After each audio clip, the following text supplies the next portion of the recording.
Welcome back to the Plus Side of Nashville. My guest today is Melissa Hudson Gant, who's the CEO and the Executive Director of Big Brothers, Big Sisters of Middle Tennessee. And we've been talking about how mentoring an at-risk child as a big brother or a big sister can totally change the course of their lives. And you've seen it happen, and I have as well. I know people who have been big brothers and big sisters and loved every minute of it. You all, as you mentioned before we went to the break, you work closely with the mentors, because I think in some instances I would be a little reluctant to know what would I do with a 9-year-old. I don't have children of my own, although I love them.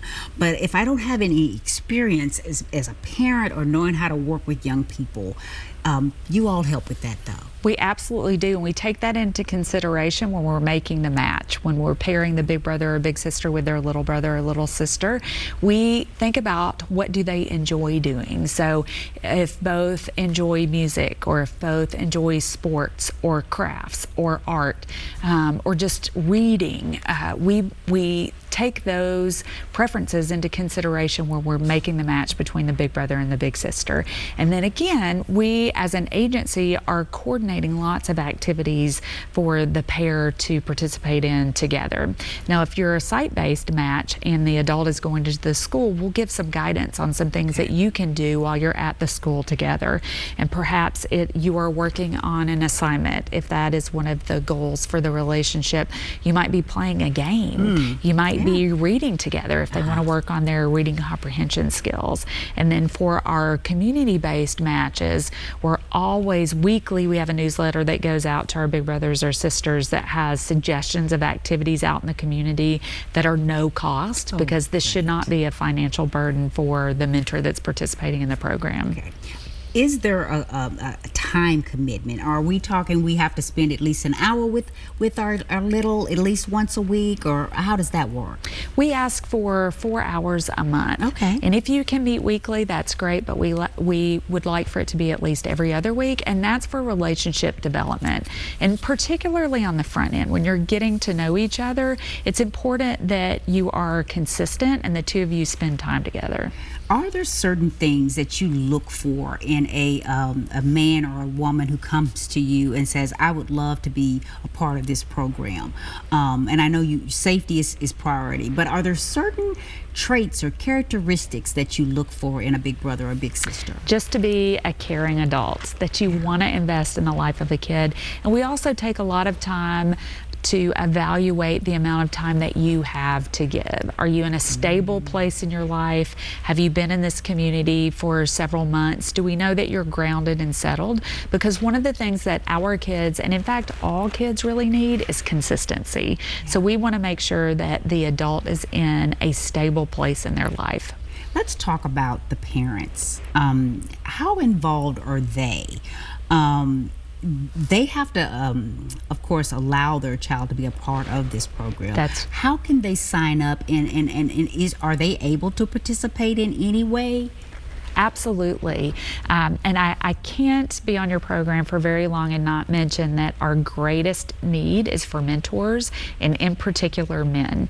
We have more than 100 kids on our wait list right now, and all of those children, their parent or caregiver they've come to us and said, hey, I really would like a mentor for my child. And we say, come on in, now wait, because we're waiting to recruit enough people to serve. So there's a waiting list? There's a waiting list. We always have a waiting list, and it's almost always 80% boys waiting for men to step up to be a mentor. So I hope that we've got a lot of men watching your program, or a lot of women who know some men that they want to encourage to step up and participate, because that's what we need. What do you look for as far as the background of the child? Can any parent do that? Do they have to be a certain income level? No, absolutely not. There's no charge for our program, none at all. So any parent can go to mentorakid.org and contact us and put their young person on our wait list. Other than the fact that you need men to come along and be big brothers, what are some of your other greatest needs? We need people to participate in our fundraising events, because it cost us about $1,500 to support a match for a year, and that's because this is a very time and person intensive process, because we're building relationships, and you can't build relationships without people. So participate in some of our fundraising events. And in fact, last Friday evening, we had the Franklin Wine Festival. Oh, that's exactly that right. Our good friends at Cool Springs Wine and Spirits and Nissan help us put on. We had record-breaking attendance. It was a wonderful evening, and it raised really needed support to help fund our work. We have our annual breakfast coming up at Music City Center on November the 14th, and that raises a little over $700,000 to support our work. That is fantastic. It really is. It's a phenomenal breakfast, Wanda, and it's amazing to stand on that stage and look and see who the members of the community are that are in that room. And it's so powerful that all of these people care so much about our kids. And it sends, I think, a really strong message to our kids to tell them that we believe about them. We believe in them, and so much so that we're willing to walk our talk. We're going to put our time and our hearts into it. I think that's amazing. Well, we're going to talk more when we come back. So stay with us. We'll have more on Big Brothers, Big Sisters of Middle Tennessee. So stay with us.